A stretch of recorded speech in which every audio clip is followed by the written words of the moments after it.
Bienvenue dans cette nouvelle vidéo de notre série consacrée à l'utilisation du BCF 2000 en MIDI sur les consoles XR, X18 et MR de Midas et de Behringer.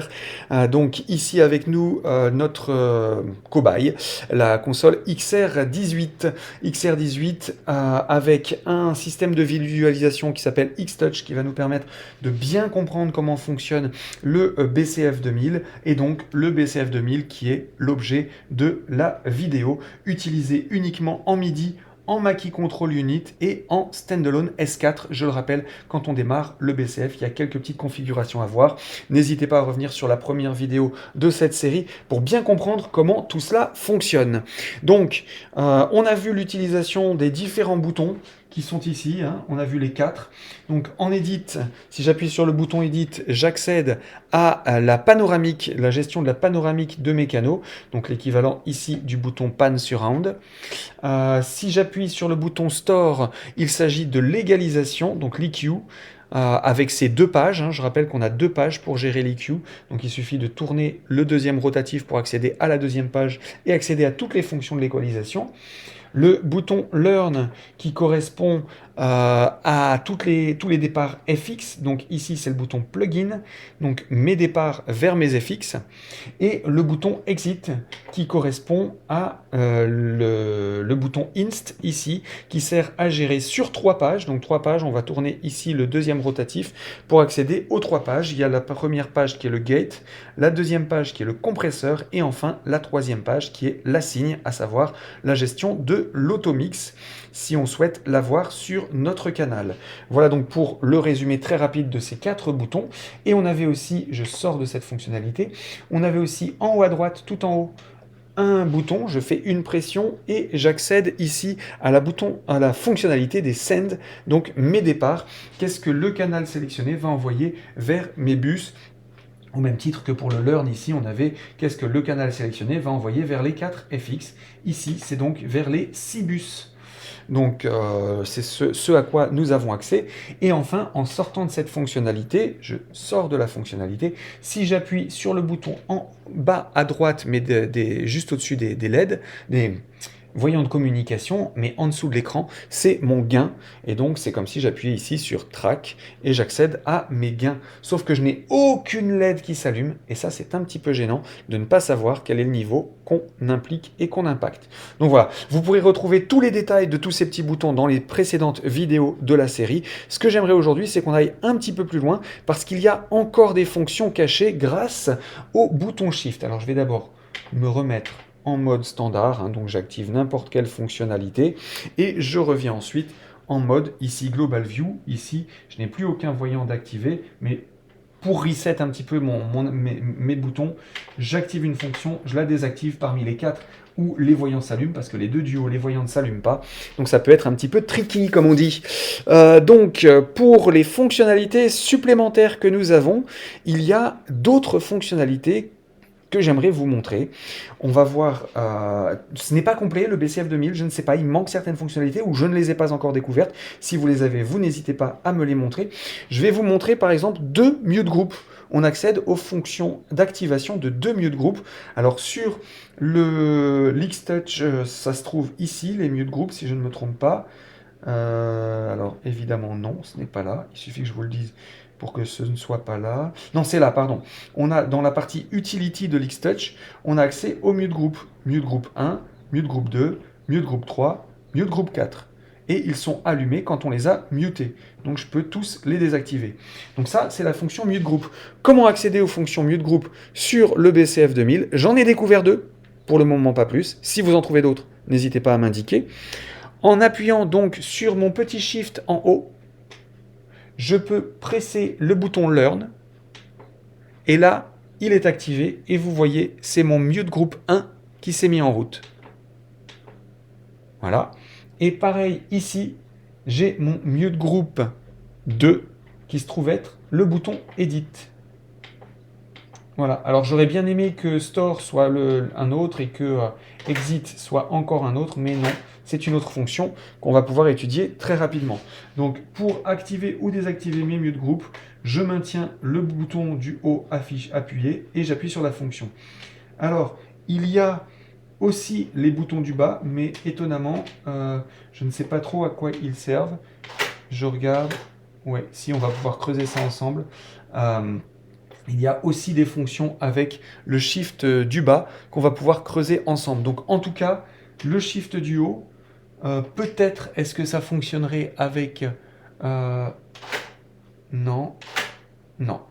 Donc, mais en tout cas, il y a des fonctions qui existent avec Shift du haut et Shift du bas. Les mute group, on a bien dit, on en a deux, pour le moment que deux. Learn pour le groupe mute group 1, donc on le voit bien s'activer ici, et exit pour le mute group 2.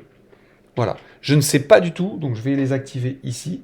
Je ne sais pas du tout où est-ce que se passe la communication avec le BCF. N'hésitez pas à me l'indiquer si jamais vous le savez, parce que ce sera toujours bien de compléter cette série. Donc en tout cas, on a accès à 2 mute group. Désolé, je ne peux pas faire plus pour le moment. Et on a encore d'autres fonctionnalités grâce au bouton Shift. Vous avez dû voir que ça a fait d'un coup bouger tous les faders. Pourquoi est-ce que tous mes faders motorisés ont bougé? C'est parce qu'on va accéder au Send on Fader.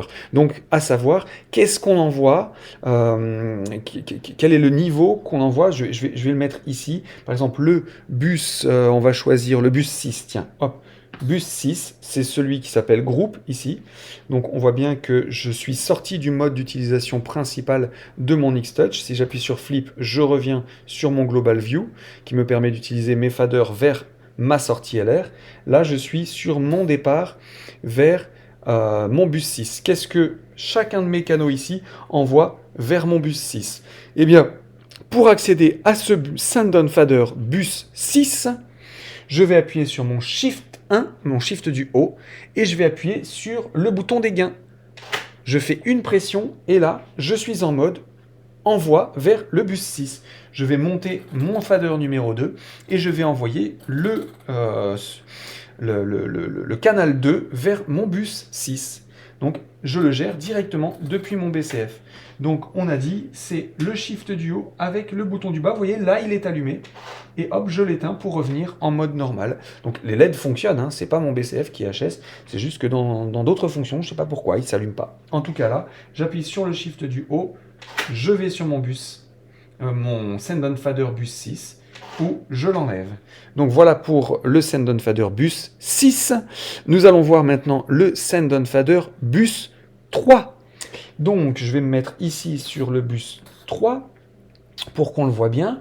Send on Fader bus 3, toujours en appuyant sur le Shift du haut, eh bien il faut choisir le bouton du gate, le bouton Exit. Tac, et là, je suis sur mon Send on Fader bus 3, démonstration par l'absolu. Je vais jouer, donc j'ai des canaux qui sont en stéréo ici. Donc, hop, je les bouge, et évidemment, ça bouge le niveau sonore que j'envoie vers mon bus 3. Voilà donc pour les deux principaux que j'ai trouvés très facilement en maintenant la fonction ici, Shift du haut appuyé. Donc, si j'appuie sur Store, il ne se passe rien.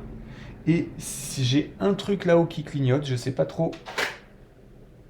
Ah, ça sert à reset le... Ok, c'est comme si j'appuyais sur Global View ici, j'ai l'impression. Ok, je vais faire ça. Et oui, il clignote. Exact. D'accord, bon bah voilà, j'ai trouvé une autre fonctionnalité aujourd'hui. Le bouton Global View ici, ou le bouton Flip, quand on est sur une configuration, vous voyez, le bouton Flip se met à clignoter. Eh bien, si jamais j'ai activé que mes faders ne sont plus vers ce que j'envoie vers mon main, vers mon principal, donc par exemple ici, je ne suis plus en mode je dirige mon main. Pour vérifier, je maintiens mon Shift du haut appuyé et j'ai bien celui en haut à droite qui clignote, ce qui signifie que je ne suis pas en mode gestion de ma façade. Et pour y arriver, j'appuie tout simplement Shift et ce bouton, et hop, je reviens en mode normal. Ici, c'est plus simple, j'ai juste le bouton Flip à appuyer et je reviens sur, ou alors sur Global View, hein, c'est pareil, ça a la même fonctionnalité a priori ici. Voilà donc pour certaines fonctions. Il y en a d'autres. Il y a le Shift 2 qui se trouve là. Et le Shift 2 nous permet de gérer, on l'a dit, non, on ne l'a pas dit, on va le dire. Il nous permet de gérer ici les FX3 Donc les FX sur celui-ci sont là. Donc qu'est-ce qu'on envoie, qu'est-ce que nos send-on faders sur l'FX3. Donc 1, 2, 3, 4. Nos 4 FX sont sous Modify. Donc je vais prendre FX3. Je suis dans la même configuration sur les deux. Et donc mon canal 2, je vais l'envoyer vers mon FX3 ou pas. Quel est le niveau que je vais envoyer vers mon FX3. Donc ça, c'est mon send-on fader FX3 qui est activé en utilisant la fonction Shift du bas et le bouton des gains. Donc Shift du haut, le bouton des gains, c'est le bus 6. Shift du bas, le bouton des gains, c'est le FX3. Donc évidemment, j'ai toujours mon petit voyant là-haut qui clignote pour me dire que je ne suis pas en utilisation façade, comme ici pour le flip. Donc je vais bien Shift du haut, appuyer dessus, et on revient sur la façade, tout comme ici. Il nous reste encore un petit dernier que je vous avais gardé pour la fin, à savoir Shift du bas avec Gate, donc avec Exit. Shift du bas, Exit. Ça nous permet d'arriver cette fois-ci sur le bus 5. Donc le bus 5, il se trouve ici. On voit bien qu'on a la même configuration de fader et on a bien accès aux fonctionnalités. Voilà donc ce que j'ai trouvé pour aujourd'hui. On va faire un petit récapitulatif rapide. Avec le Shift du haut, le bouton en haut à gauche sert à revenir sur la page d'utilisation des faders en mode façade si jamais on était sur un autre mode. Le bouton du bas sert à aller sur les send-on faders du bus 6. En revenant, vous voyez l'autre en haut clignote, je reviens dessus sur mon affichage en façade. Le Shift du haut avec le bouton Learn. Avec le bouton Learn, c'est Mute Group 1, comme vous pouvez le voir ici. Et avec le bouton Edit, c'est le Mute Group 2. Donc Mute Group 1, Mute Group 2, on y a accès. Et avec toujours le Shift du haut, avec Exit, on accède au Send-on Fader du bus 3. Avec les Send-on Fader, avec le Shift du bas, on accède au départ FX3 en appuyant sur le bouton des gains. On accède au bus 5 en appuyant sur le bouton Exit. Et pour les autres, eh bien, on va le découvrir ensemble. Si j'appuie Shift du bas avec Edit, il me semble que je suis dans le bus Send-on Fader, bus 1. Donc, Shift du bas avec Edit, Send-on Fader du bus 1, et Shift du bas avec Store, Send-on Fader du bus 2. Voilà. Donc, on a Send-on Fader, bus 1, bus 2, bus 3, bus 6, bus 5. Il nous manque juste le bus 4. Donc, Send-on Fader du bas, ici. Est-ce que ce serait mon bus 4? Ce serait merveilleux. Eh bien, je ne sais pas. Non.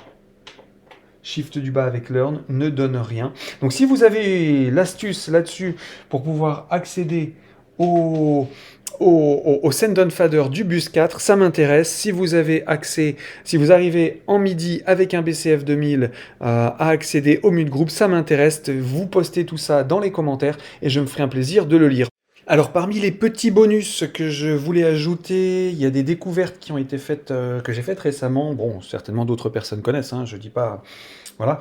Quand on vient sur Track ici, sur le l'X-Touch, et donc qu'on vient sur le gain de l'autre côté, ici, on a indiqué en haut, je vous rappelle, avec le Shift ici, on peut voir si on a la source qui est en USB ou en analogique.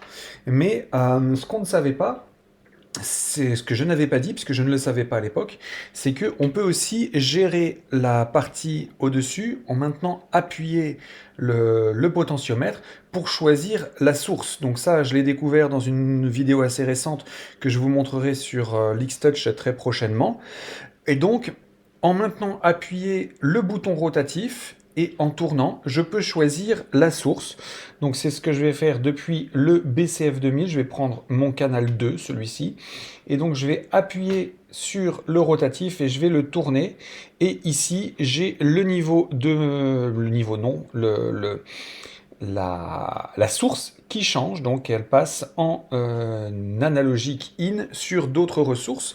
Et bien entendu, si je passe en USB, et que je fais la même chose, je suis sur USB 8, j'appuie et je tourne le rotatif et je vais passer sur d'autres canaux possibles. Donc voilà pour cet aspect de la vidéo que je voulais vous montrer. Il est donc tout à fait possible de faire un petit routing directement depuis le BCF 2000 et depuis l'X-Touch. Donc voilà pour ce petit plus que je voulais vous rajouter. Voilà pour la vidéo d'aujourd'hui. Désolé, elle était très longue, mais vous voyez, on accède vraiment à plein de fonctionnalités. Ce serait bien peut-être de refaire un schéma, je me dis aussi, ça pourrait être intéressant.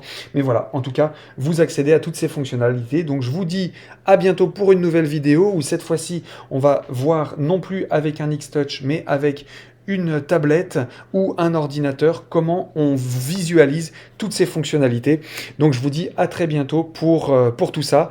Et d'ici là, amusez-vous bien avec les fonctionnalités MIDI du BCF 2000.